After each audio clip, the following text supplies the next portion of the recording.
11. God's Booger. Errol begins to follow the doctor toward the observatory's now unlocked door. "Come on, Pat," he says. She shakes her head emphatically. "That's a big note from me. I'm staying in the car." Errol is about to nag her into coming along until he notices a huge goose egg on the side of her forehead. He has no idea when she got it. He knows he should say something kind and brotherly to her, but he just sets his brow and nods with a grunt like an anime character before jogging into the building after Lumen. There's no light inside, except for the soft blue-gray glow from a couple shuttered windows. There's a small reception desk in the corner with nobody sitting behind it, and a room full of publicly funded star maps and globes of the major planets. He's caught up for a moment, thinking about how much fun it would have been to come here as a kid. His dad and Pat's mom had never been very good at entertaining them. When they weren't off on the type of indulging grown-up adventures that eventually ended up getting them killed, they might drag the kids to a fancy play or a horse race as a treat. Errol hadn't even really ever been to a place like this on a school field trip. He never realized how sad that was. Then again, he's never had to get a job either, so he doesn't have much room to complain.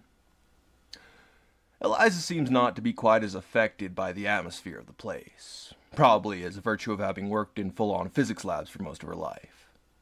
She just weaves purposefully through all the exhibits to the staircase winding up to the observation deck. Errol detaches himself from the phantom nostalgia and continues to follow her. He tries to reach out to see if someone might be waiting at the top of the stairs, but he can't access the network at all. It's mildly infuriating, knowing that there's an entire realm just on the other side of the invisible barrier of his feeble human mind. Doubly so considering such a realm is his birthright.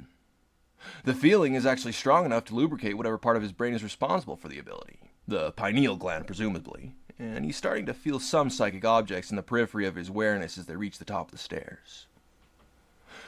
The observation deck is a dome-shaped enclosure with a massive black telescope on a platform in the center. He'd expected a large slit in the roof to be open to the sky, but it's closed from the elements. The effect is a steep dark shadow in the towering space above them, creating the feeling of gazing up into a vast, starless night at the hazy blue edges of the atmosphere. He wonders if that's what the universe would look like after a few million years of strangelets floating around and homogenizing everything. Eliza continues her march directly toward the platform supporting the telescope. Having been so enraptured by the liminal darkness overhanging them, Errol hadn't seen the figures standing there near the eyepiece. There are two of them, male and female. There's not a lot of outwardly apparent sexual dimorphism among Hyperboreans, but Errol can tell. Also, neither of them are Zebulon, but Errol knows that the Grand Head is on board the vessel suspended above the building. He wonders how he knows these things and realizes that the beings are directly communicating with him. Eliza is en route to them with the canister held aloft. The soft green glow from it reflects in the aliens' opal eyes, and they squint against it. Errol vicariously and viscerally feels their discomfort at seeing the object. A genetic memory hardwired into their psyches from the moment their planet was destroyed. The strangelet is revolting for them to look at on a level that Errol is only able to associate with being plunged into a cesspool that's been left to rot for 1,000 years. He can hardly control himself but run up to Dr. Lumen and grab her by the shoulder. "It's offensive to them," he says. She gives him her usual expressionless stare. "I'm not surprised." "Just..." He sighs and takes the canister from her. "Let me do it." Without hesitation, the doctor happily rids herself of the burden and steps back from the silent visitors. What are they going to do with it? Errol expects to be shown some psychic images of a special machine designed for the express purpose of neutralizing strange matter, but he is given no indication that such a machine exists. They'll take the canister, and they will take care of it. That's all he's given. He stops on his way to the aliens and reiterates Lai's question. "What are you going to do with it?" They flood his mind with feelings of joy. Relief at having rid themselves of this terrible object. The thrill of accomplishment. The assurance that the leaders of Earth will not be allowed to punish the brave human couriers in ignorance. Errol doesn't get the impression that they're being duped by Zebulon's people. It seems more like they're being treated similarly to how a responsible adult might handle a child with a sharp knife. But something about that last notion makes him curious. He receives the message, they won't be allowed to punish you, and some nosy little whisper at the back of his head latches on to part of it and won't let go. Allowed? It's obviously nothing. Probably there are channels by which the Hyperboreans keep in contact with the leaders of the world. It's pretty widely accepted that there are. Pulling human strings should be no sweat for them. But if that were the case, why not force the leaders not to allow the creation of the strange matter in the first place? Errol doesn't like where these whispers are going. Almost immediately, he realizes that the visitors can hear exactly what he's thinking, and they don't like it either. The implanted notions of having the burden removed redouble in his mind, very nearly drowning out all other thought. He feels his own mental fingers waking up and cracking their knuckles. He pushes back. The incoming messages relent a little. He's given something of an apology. They mean him no harm. Errol wonders if that's true. They can hear him wonder, and they physically bow on the platform before him. It's an awkward motion, clearly intended to be readable to humans. Errol has to admit that he feels a little reassured, but the questions don't go away. All this time, Eliza is just standing there while these three psychic beings interact in silence. She shifts in discomfort. What are they saying? Errol doesn't allow himself to think the words before saying them out loud. I think they're going to use this to take over the world. Eliza doesn't gasp or anything. She just immediately responds, That's dumb, why don't they just make one themselves? The female Hyperborean reaches into Errol's head and tries to actively restrain the thoughts from bubbling up to the surface. He pries her away and attempts digging into their minds for the answers. Their defenses are stronger than his, but that doesn't really matter. Once again, he says the words aloud as soon as they trickle into his consciousness. Because you're the only person in the universe who knows how to make one. They're going to take you too. Eliza cocks her head thoughtfully. Errol can literally feel the gears turning out of the corner of his mind. After a moment, she nods.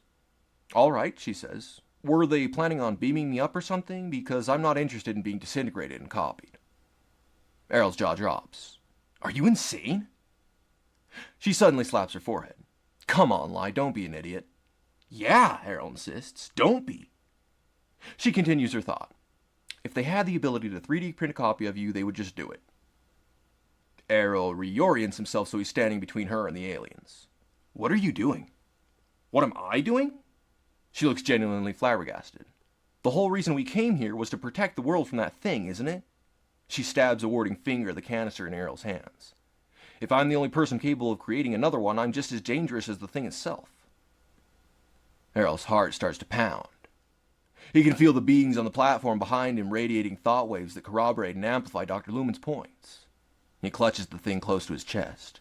This isn't right. That, she stabs her finger again at the canister, isn't right.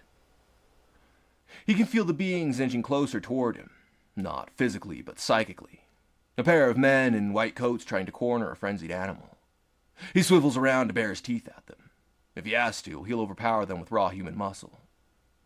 Eliza appears behind him and puts a hand on his shoulder. Not a, hey kid, it's okay kind of hand, but an excuse me, pardon me kind of tap.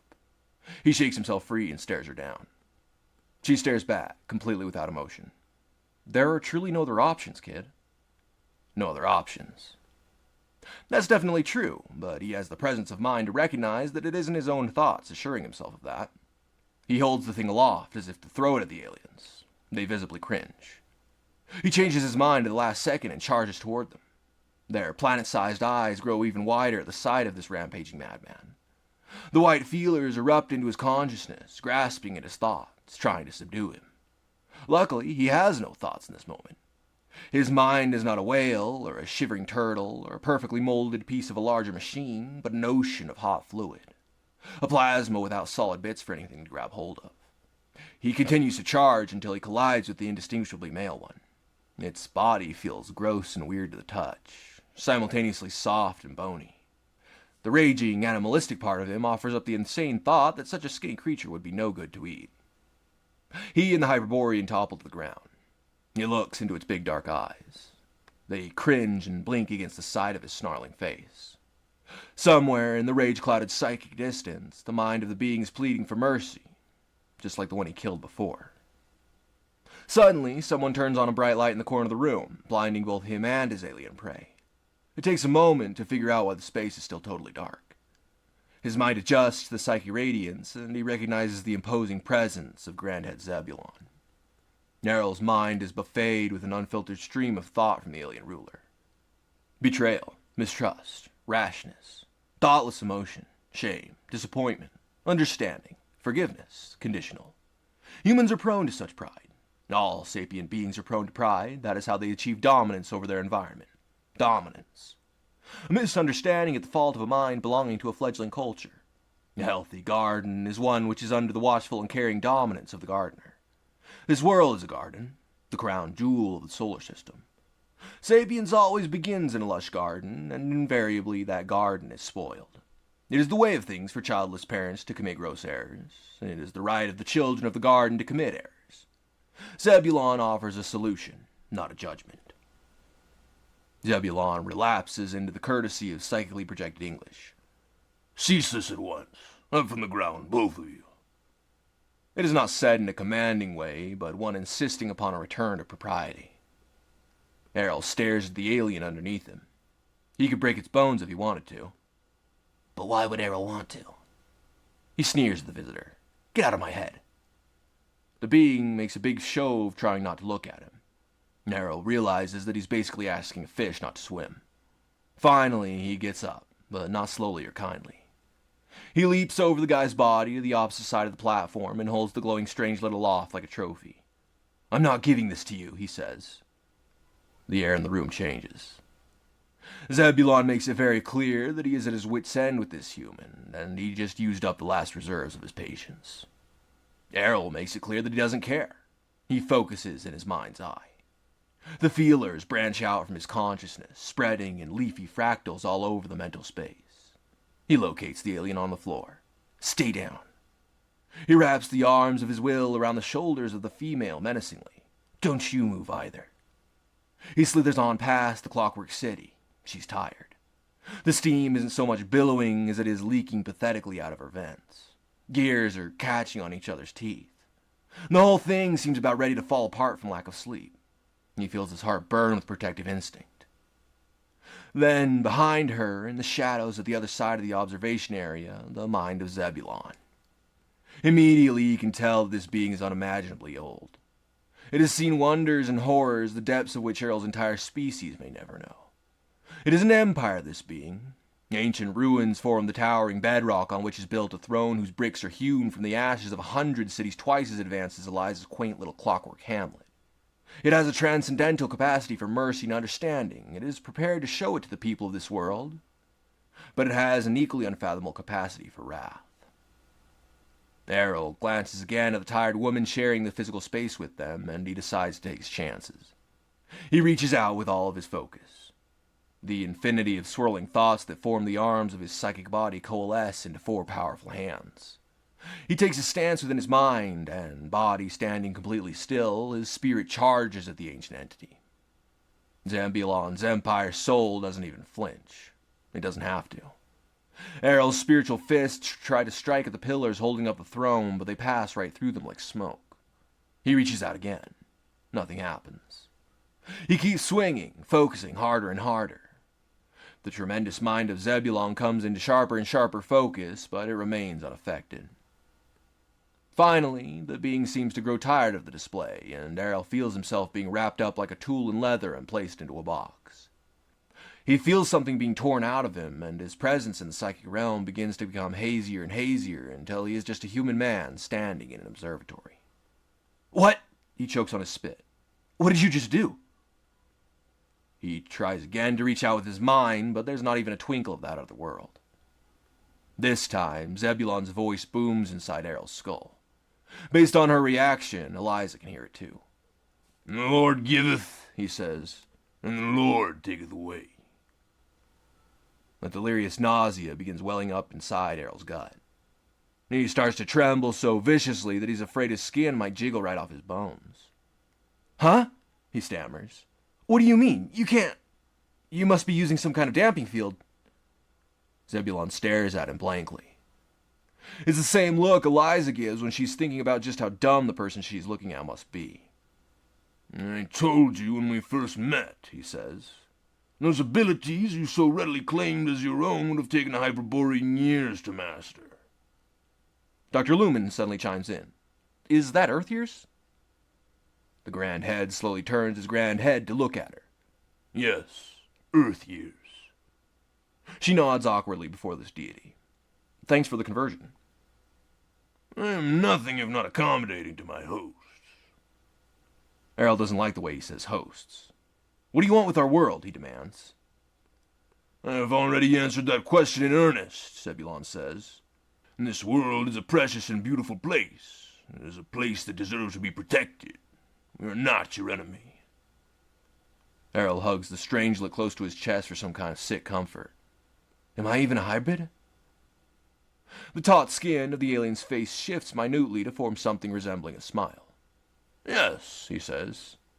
Human or not, had you been born among my kind, someone with your particular psychological phenotype would have been cold. But as you live and breathe before me, I must contend that we are indeed family. And as such, you are more than welcome to join Dr. Lumen with us behind the moon. A week ago today, Errol had more than likely been fantasizing about this very moment. To board an alien vessel and take off into the stars would be more than he or anyone else on the forums could have ever asked for. It's truly insane, then, that he doesn't even pause to think before saying, "No, I'm not going anywhere with you, and neither is Eliza. And this," he holds up the canister, "is never going anywhere near you." He doesn't wait for a response. He runs out the door to the balcony encircling the observatory and flings himself over the railing. The trip through the air to the ground is probably the shortest part of the little voyage, but it feels immeasurably long. The realization of the stunt he just pulled hits right as the concrete beneath him is replaced by a 15-foot drop. What if the canister breaks? Is he really trying to run from a race of beings who can enter his mind? Why haven't they caught up to him yet with those bony psychic fingers? He hits the ground with an answer to only one of these questions. Yes, he's going to run his ass off. He takes only a fraction of a second to reorient himself. He's landed in a patch of grass. His ankle might be twisted. He doesn't have time to care. Eliza's car is on the other side of the building and over a fence. He's vaulted that fence long before he realizes he's bleeding. From where, he can't tell. It's just smeared across his palm. Did the doc leave her keys in the ignition? Yes, Pat has the keys. She's in there listening to the radio. We can hear it as he approaches. She sees him, and her jaw drops to be almost as big as her telescoped eyes. She looks absolutely dumbfounded, but manages to read the situation quick enough to start the car before he gets to the door. He slides into the back seat like a batter into home plate. "Drive!" he shouts. Thanks, she says. Wasn't sure if that's what you wanted. She skids out from the parking space. Where's the doctor? Errol sets his jaw. She switched sides.